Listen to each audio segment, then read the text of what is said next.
This is Ahval Online, meeting point of accurate news and free comment on the current affairs of Turkey.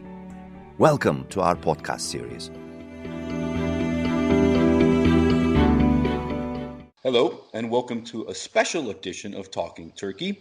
I'm your host, Ahval editor David Lepeska, and with me today is Sinan Ciddi, adjunct professor at Georgetown University and head of its Institute of Turkish Studies, and Sebnem Korur Fincanci, a forensic doctor and expert on torture, and the head of the Human Rights Foundation of Turkey.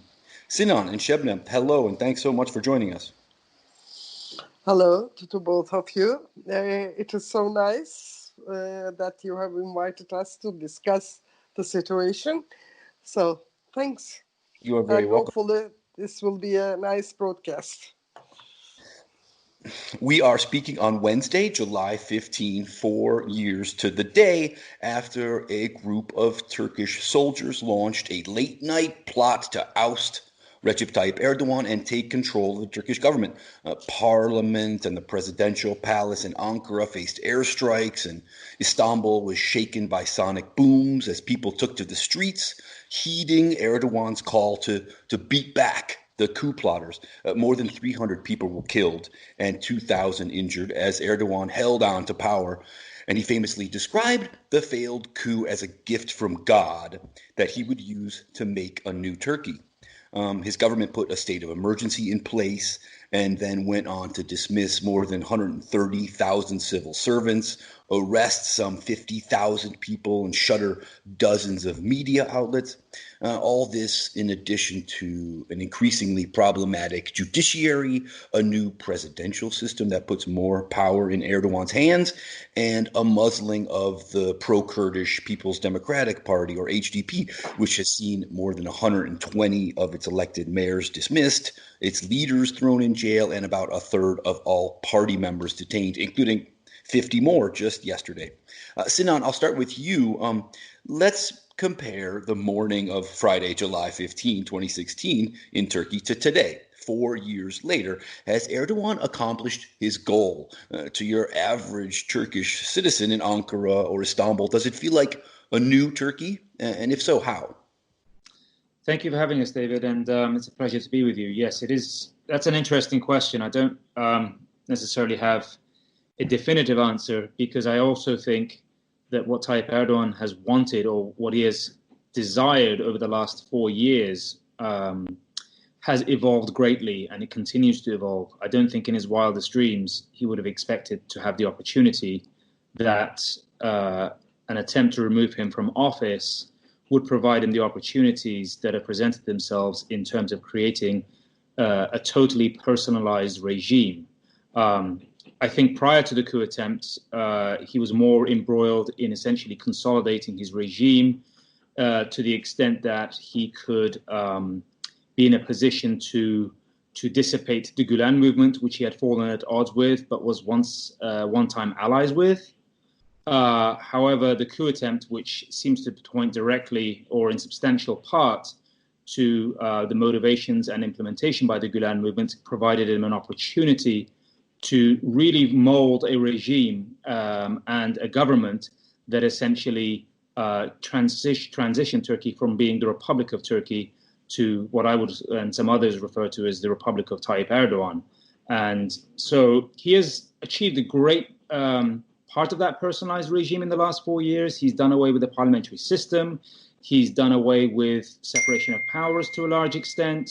He has essentially gotten rid of a considerable number of domestic and, mostly domestic dissidents as well as opponents. He continues to roll against the media, academia, public servants who have essentially a different alternative or a more accountable government than he would like. But he has accomplished a great amount in the name of nominally to dissipate would-be coup makers again, but he's largely used as an excuse, I would say, to essentially build a regime that's compliant and friendly to his interests. Mm-hmm. I've been unable to set foot in post-coup Turkey, so I can't really say what it's like today. I was kicked out of Turkey 3 months before the coup attempt. So I'm very much aware that, as you suggest, the Erdogan government was already quite authoritarian and willing to almost ignore justice and the rule of law to achieve its objectives before the failed coup. Just last week, actually, I spoke to a Turkish academic who wrote a journal article in late 2015 arguing that Turkey then was already authoritarian and no longer satisfied even the minimal requirements of democracy. Sebnem, you work on human rights issues and are thus well aware of the Turkish government's problematic view of the rule of law even before the failed coup. And actually, you were arrested a few weeks before the coup attempt because you had joined the Solidarity campaign in support of Özgür Gündem newspaper, which the government had shuttered by decree. You were finally acquitted of those charges a year ago, but I wonder to what extent you think the failed coup has changed Turkey. Did it just mainly increase the undemocratic behaviors of Erdogan and his government, or has there been like a more significant change, a major shift in how the state operates? Oh, thank you. Actually, of course, the changes had already started just after the elections in 2015. On 7th of June, there was the elections, and immediately after that elections, in which we should say, the AKP lost its parliamentary majority, thanks in large part to the HDP, the pro-Kurdish party. Yeah. When they lost the majority, of course, we knew that particularly the violence will escalate throughout this period, because he had already told that if the citizens give him the 400 chairs, then everything will be excellent in the parliament. So since they lost the majority, then immediately there started the bombings. The first one was in Suruç, and afterwards there were other bombings following through the Islamic State militants, as it is allegedly told, of course, we don't know.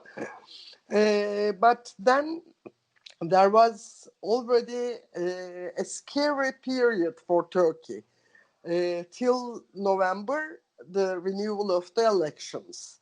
And this was the start for deterioration, I think. Also, there is another step which changed Turkey a lot, and which displayed that they would have indications of police violence, indeed. In April of 2015, just before the elections, there was an amendment of internal security law. And according to this law, the police could easily use their weapons whenever they suspect from the people. And in the first 3 months, it was only 7 people who were shot by the police weapons, while there were 217 after the amendment of the law, which meant that there will be a police violence in the country, and also there would be changes regarding the rights of the people, because the main right, the right to live, was totally ignored with this law, and it easily displays with the numbers, the change of the numbers, 7 in the first 3 months and 217 in the next 9 months. So it is an incredible amount of violence in this sense when you consider the situation. And of course, with the bombings, and then there started the curfews, in 2015 in the Kurdish region. There were curfews, and these were curfews that we have never witnessed before, because it has been curfews for the night usually, while in the daytime people could go out to their work or they could just go to the market, etc. But with this new type of curfews, it was incredible because these were 7/24 curfews for days, for weeks, and even for months. For example, the last curfew for Cizre was for 79 days. And for 79 days, people were impossible to go to the hospital, for example, if they needed some health care. Even they shoot over a grandfather and grandmother who tried to take their granddaughter to the hospital, and they were shot. Children were killed in front of their houses. People were killed in the garden of their houses or in their houses. So it was really the highest level of violence during that days of curfew till March. And afterwards, we know that there were curfews announced for smaller settlements, not in the big cities or towns. But anyway, till now, we know that there are curfews from time to time in small villages or some small settlements. So this changed the life, of course, and we know that there were many civilians killed during these curfews. It is more than 300 people just before the coup attempt, actually, the failed coup. So everything changed, and the civilians were under attack, while some of them were just declared to be terrorists. For example, one of the buildings which were crushed and bombed by the army vehicles, there were children. I found a child's jawbone in the basement. So this is a change, I think, before the coup attempt. And when it came to the coup attempt, I think we have to take into consideration the thing that it is, he is grateful to God for this coup attempt, so that he can change it thoroughly without any questions. Now, every one person out of 5 in Turkey are nearly terrorists. Everybody is just allegedly terrorists so that they can be detained, taken to police custody, or imprisoned. We know that, for example, Osman Kavala is now more than 3 years in the prison with accusations of supporting the terrorist movements, while he is one philanthropist. So everything has changed. The journalists are in prison, and just in a few days, we know that there have been several arrests in Diyarbakir and Gaziantep. Most of them are women, and just a few weeks ago, a women's organization had been attacked, and more than 20 women have been arrested. So, yes, rule of law is out of question now, and we live with terrorists. And I am also one of the terrorists. Yeah, I'll get to this issue of terrorists, of the government using this word terrorist in a minute. First, the Turkish government, as Sinan said earlier, blames exiled Turkish Imam Fethullah Gulen and his followers for the failed coup and has asked the United States to extradite him, but Washington has repeatedly refused, requesting that Turkey provide persuasive evidence of Gulen's involvement, which Turkey has yet to deliver, according to the United States. We do know, however, that some members of the Gulen movement, or some military officials connected in some way, at least, with the Gulen movement did take part in the coup attempt.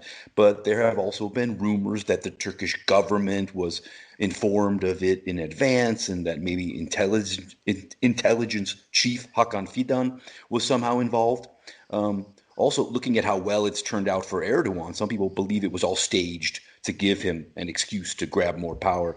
Sinan, I'll ask you, who was the real hand behind the coup? Was it Gulen himself, or was it maybe a bunch of breakaway Gulenists acting without their leader's consent? And was the Turkish government maybe involved in some way?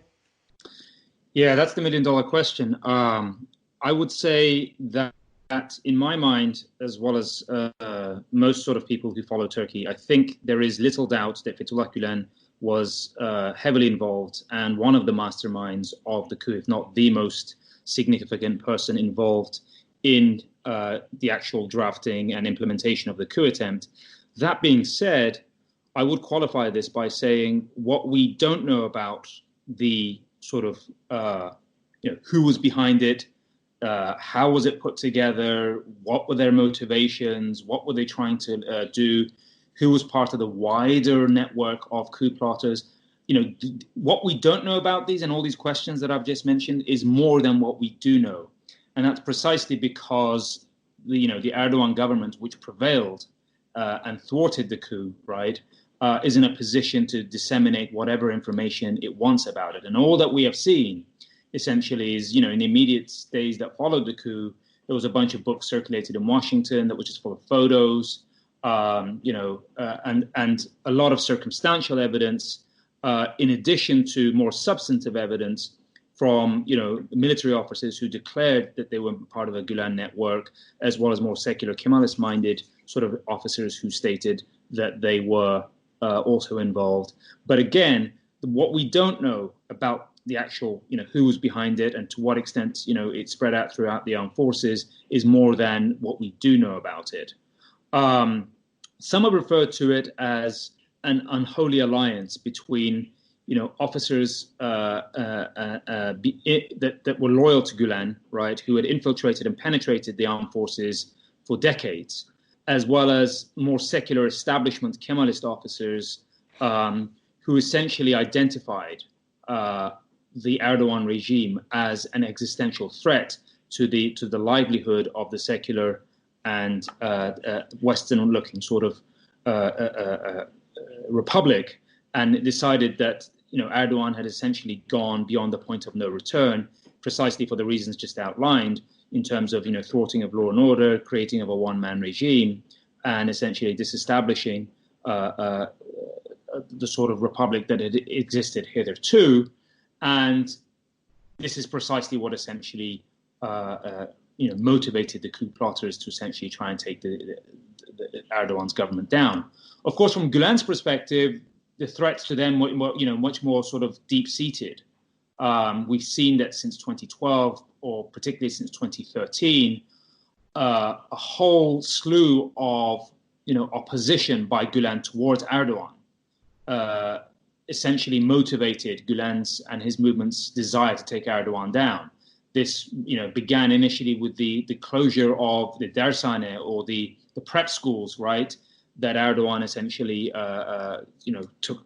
wanted to take down, because Gulen started opposing, right, a lot of policy prerogatives of the Erdogan government, which it had allied itself with, ranging from the Kurdish issue to war, as well as foreign policy openings to Iran, but also just a whole slew of them, domestic and other foreign policy issues. But if we had to sort of take a 35,000 feet approach of this, why did these two allies, one-time allies, fall out? It's pretty clear.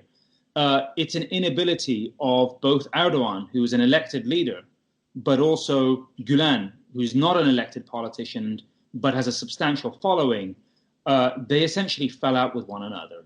Their inability to resolve their differences, or put it another way, the two mainstream Islamist movements of Turkey, the National View or the Milli Görüş movement of Erdogan, and the Gulen movement, another sort of branch of political Islam in Turkey, their inability to resolve their differences in how Turkey should be governed, what its policy should be, arguably resulted in this massive fallout, and finally come down with an attempt to overthrow the Erdogan government by Gulen forces primarily because of the existential threat that Erdogan presented the Gulen movement with.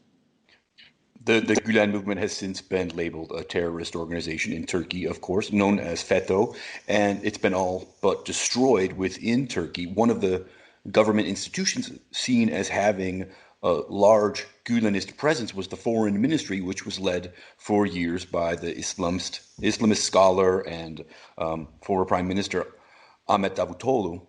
Just over a year ago, an investigation by the Ankara Bar Association found that dozens, perhaps even hundreds of Turkish diplomats seen as linked to the Gulen movement had been tortured shortly after the failed coup. Sebnem, as I said before, you're one of Turkey's leading experts on torture. I wonder what you thought of these reports of the tortured diplomats, of what sort of torture they might have faced, and what sort of impact you think that might have had on them.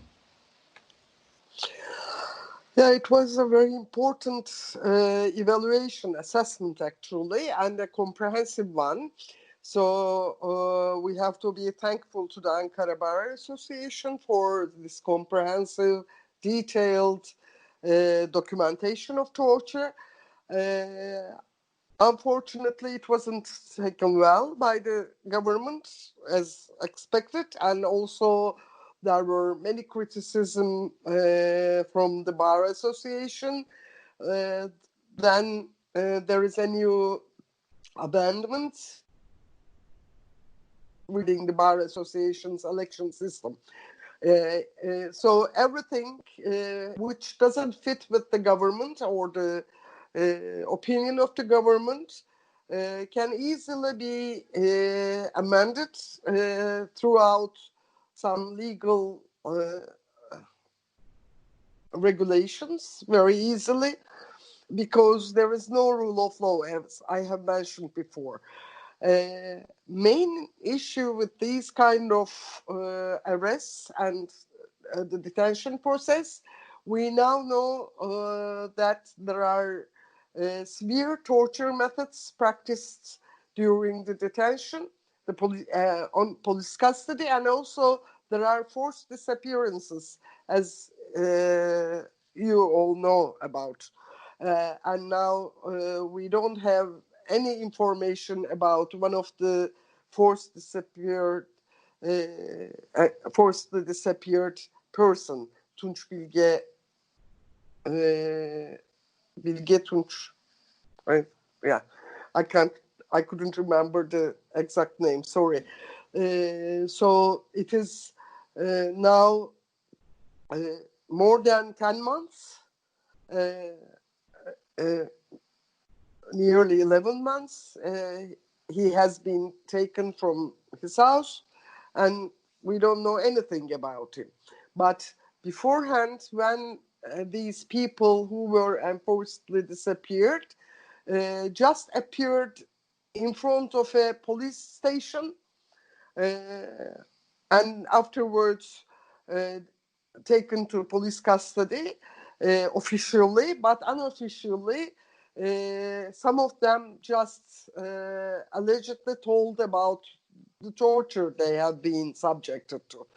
So we know that these kind of torture methods are practiced after the coup attempt.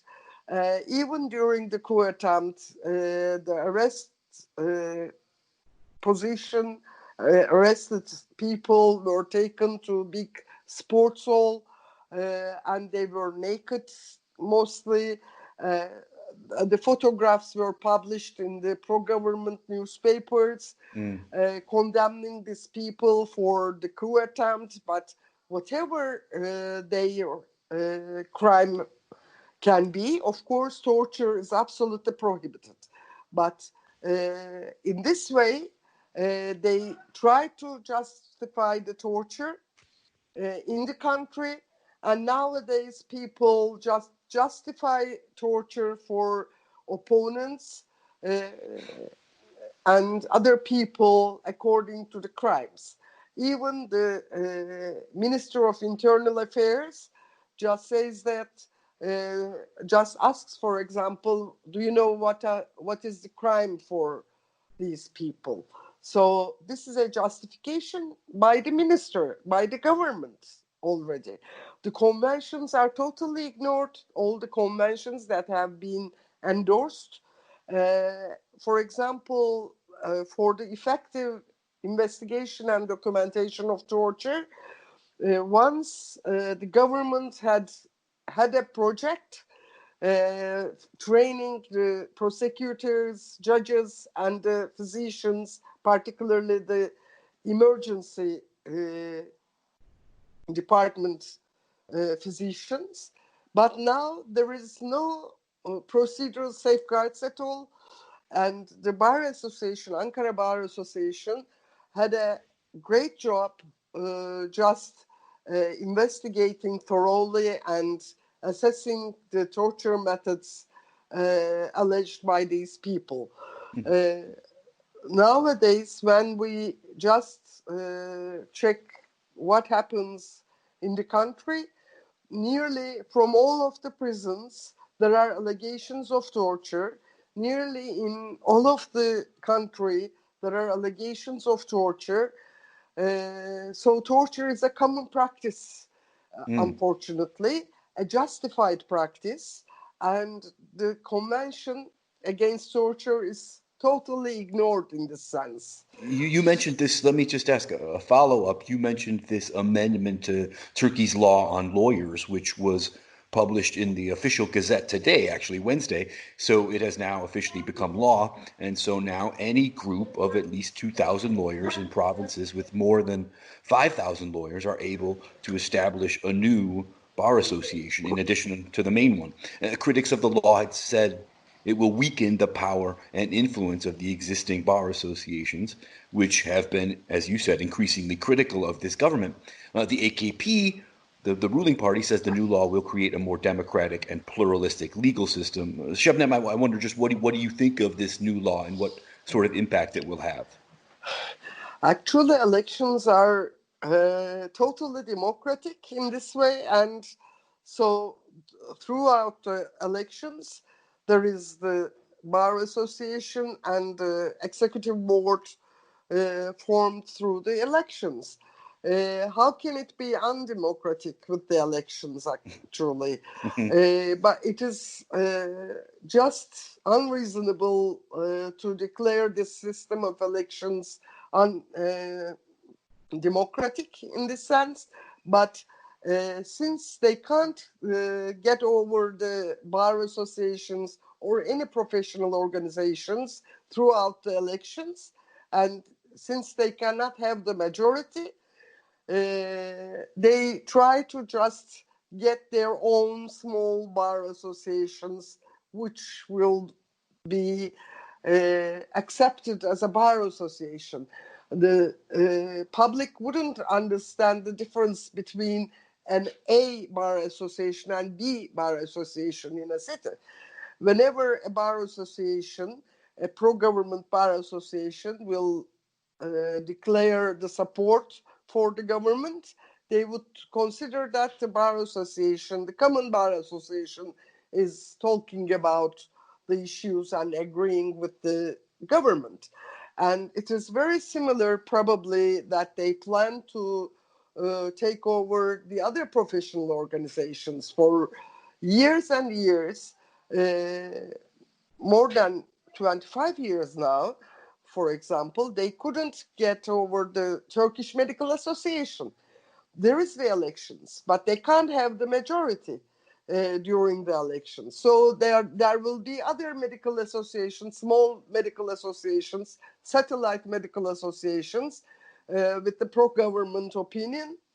And then the ethical issues, for example, would not be discussed properly, because then which kind of a bar association would investigate comprehensively and have an assessment of these torture cases? Because these people are against the government, these arrested people, and the bar association, if a pro-government bar association, would never make an assessment of the torture in this sense. Right. So we cannot protect these people. We cannot have an independent opinion for these people, for the torture cases, because particularly the government people just justify torture. So how can you just reveal the truth in this sense? And we know that there is no transparency in the country. For example, Mr. Chetin had talked about the coup attempt and who is behind it. These are all speculations because there is no transparency. There are some secret witnesses who allegedly just accuse some people, and many people are in prisons with the testimonies of the secret witness. Right. Speaking of that, back in May, pro-government circles were filled with talk of another coup attempt in Turkey. Sabah columnist Ersin Ramolu, for instance, wrote that the Gulenists were still hiding within public institutions and plotting another coup in collaboration with the main opposition, CHP, and the HDP.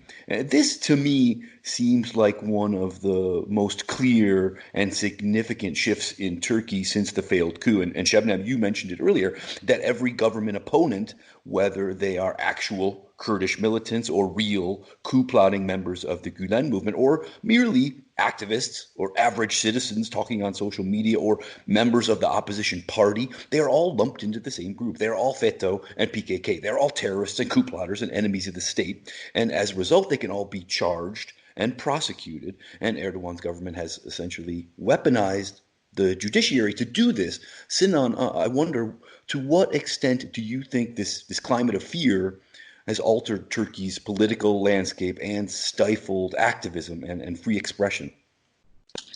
Yeah, that's a great question. I think the easy answer is to a heavy extent. Let me just break this down into two sort of components, if I may. Please.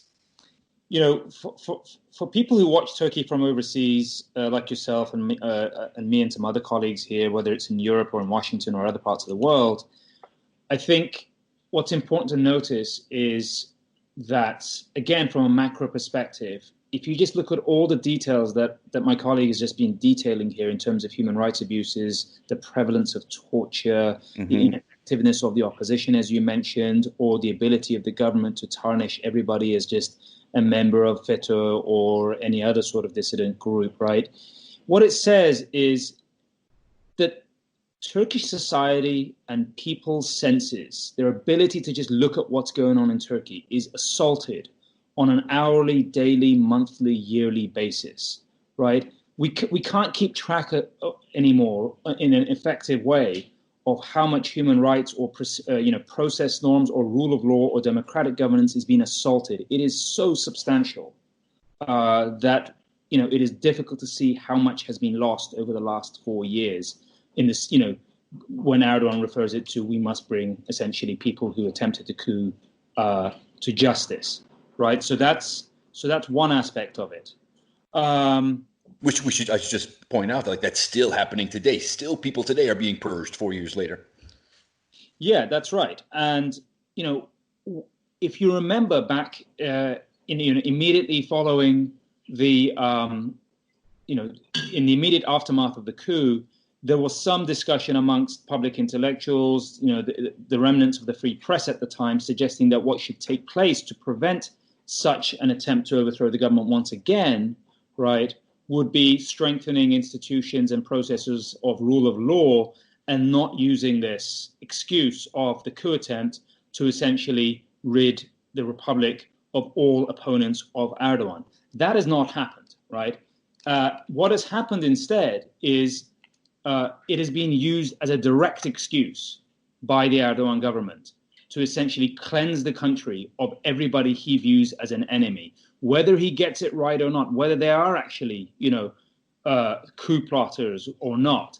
But more importantly, if they are actually opponents of Erdogan, whether public, private, significant or insignificant, the government has used this to essentially clean the slate and create a country that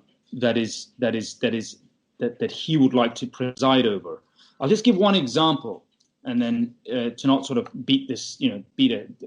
flog a dead horse.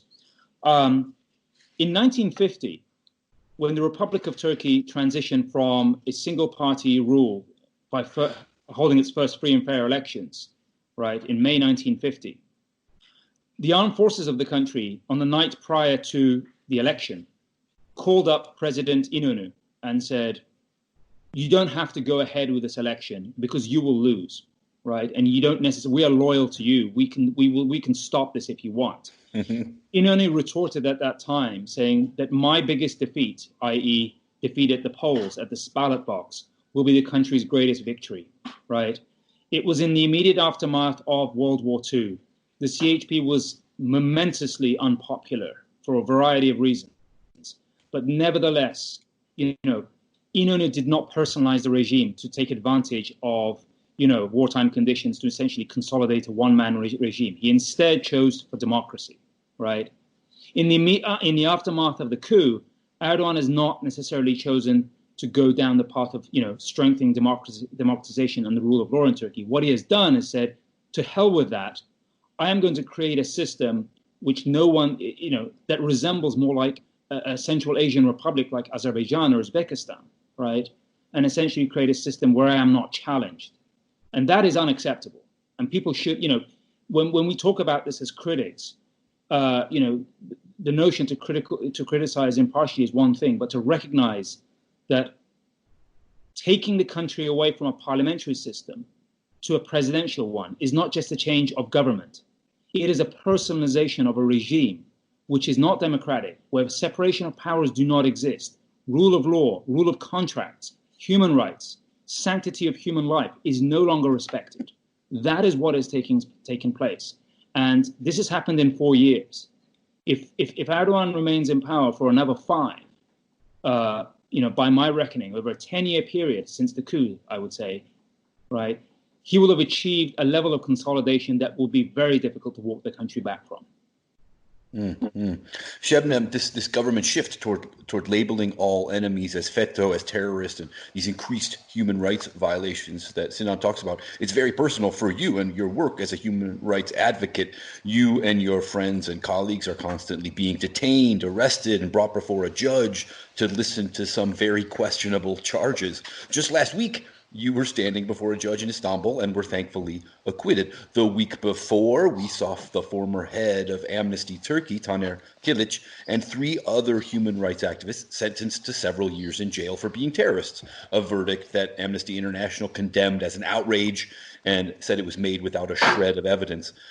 Sinan just said that the number of human rights violations in Turkey are now so great we can't even count them. So I wonder, Sebnem, how difficult has all this made your work? And how do you overcome it? How do you deal with it? In Turkey, of course, it has never been very easy to be a human rights activist.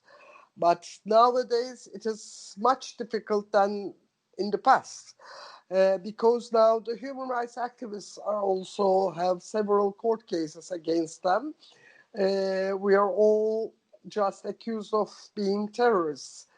While we try to just protect the human rights and combat against torture and all human rights violations. How do we count? It is not very easy, but I have a very easy calculation for the human rights violations, particularly the torture. For example, 2019 report of Human Rights Association just displays a number of people who have been just accused of resisting the police. And the number had escalated to 160,000. More than 160,000 people had resisted to police and have investigations for this reason. Just the year before, it was only 50,000. So these people who resist police actually are the torture survivors. And the police tries to reprimand and to just stop them accusing the police and have the allegations of torture. And while we have 163,000 people resisting the police, there are only 2,000 investigations regarding torture. So the number is so few with all these allegations of torture in the country. And we had the applications from the torture survivors. Last year it was 908, which was the highest number of applications since 2000. So in 20 years, we can see that it has doubled. And of course, Human Rights Foundation's applications is not an indicative number for whole torture cases, because many people do not seek for rehabilitation, do not seek for any health care. But even with our numbers, it can show the situation in the country, because, for example, 5 years ago, it was half the number of this year's applications. So it is not an easy job. And also, we know that all the freedom of expression is nowhere in the country nowadays. For example, on 26th of June, we have the Day of Support for Torture Survivors, and we couldn't walk through Istiklal Street, for example, to distribute our booklets. The police didn't allow. It is so unexceptional situation. We cannot have any peaceful demonstration. We cannot have any peaceful assemblies. Even a press release is impossible outside on the street. And you know about the Saturday Mothers, for example, they are not allowed to sit in Galatasaray Square. So it is really very difficult. And also people are scared because there are so many allegations for them being terrorists. So they just prefer to be silent. People are silenced. Just one last question for you both, if I could.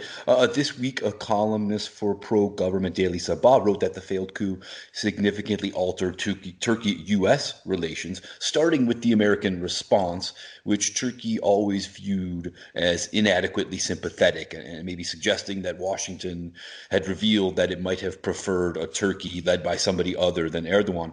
The disputes have only continued since then, Sinan, from Gulen to Pastor Andrew Brunson, to Halk Bank and the missile defense system Turkey bought from Russia last year.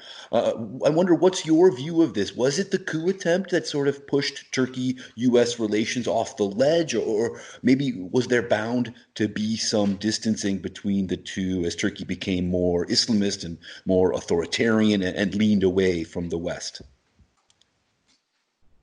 I mean, yes, we could spend another hour just talking about the sort of root causes of where the bilateral relationship between the US and Turkey started taking a nosedive, and we would still need more time.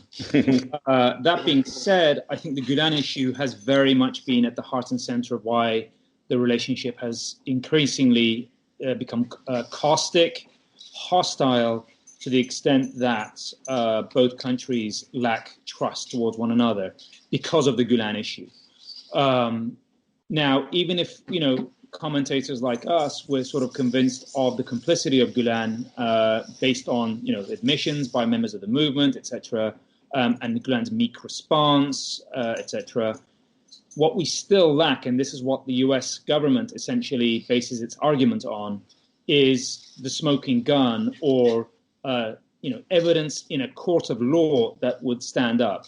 Now, due process, right, and legal proceedings and the burden of evidence and proof may have disappeared altogether in the Turkish legal system, and it's certainly under assault in this country to a limited extent by the Trump administration. But That being said, courts in the United States still function based on what I would firmly call the rule of law and due process.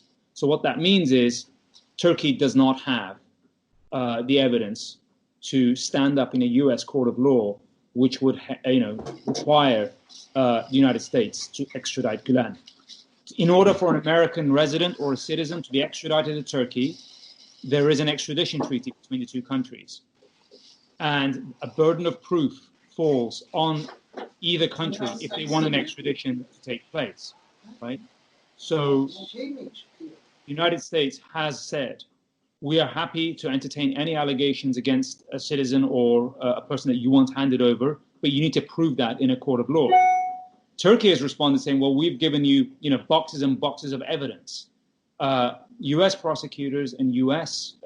Courts have essentially looked at this and said, we'd love to help you out, but what you have presented is not evidence. It's just a bunch of documents with hearsay. It's not evidence. So what that suggests to us is either Turkey does not know to what extent and how Gulen was involved personally, or they are not willing to share that evidence because it also implicates members of the government or Gulen-affiliated or non-Gulen-affiliated members of the AKP who were complicit, right? That's what it suggests.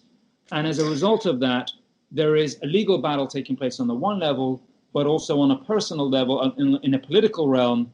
Erdogan's making political capital out of vis-a-vis his domestic opinion, saying they're not handing us over Gulen because they want to protect him, which is an altogether different kind of kettle of fish because it's a political battle. But nevertheless, no matter which way you spin it, Gulen is not being extradited to Turkey because sufficient evidence that would stand up in a court of law in the United States has not been presented to them. I guess I should say perhaps goodbye and thank you to you. I know you have to leave soon before I ask my last question to Sebnem. Thank you, Sinan. You're very welcome, and thank you for having me. Sebnem, I wonder if Turkey's relations with the United States and Europe play a significant role in your work and the work of other activists in Turkey. Like, for instance, can the statements of U.S. or EU officials or the decisions of international courts make a significant impact on the way the Turkish government deals with its citizens and its human rights violations? I think of the European Court of Human Rights calling for the release of former HDP co-leader Selahattin Demirtas back in 2018, but still today he sits in prison. So what kind of impact can these foreign Western bodies have in Turkey and on your work? Of course, European Court of Human Rights is a good balance, had been a good balance actually. The timing is not proper. Had been a good balance, and also as a Supreme Court for Turkey, then we could just discuss the rule of law in the country, and also trying to be a member of European Union had changed several procedural safeguards in the country, but unfortunately now, without any willingness regarding the membership. So the relationships had changed a lot recently. And also, we have to keep in mind that Europe is not the old Europe, with many countries being a member of European Union, unfortunately, having anti-democratic ways in their countries. For example, the Hungary, the Poland, and a country, and also states had changed a lot with Trump.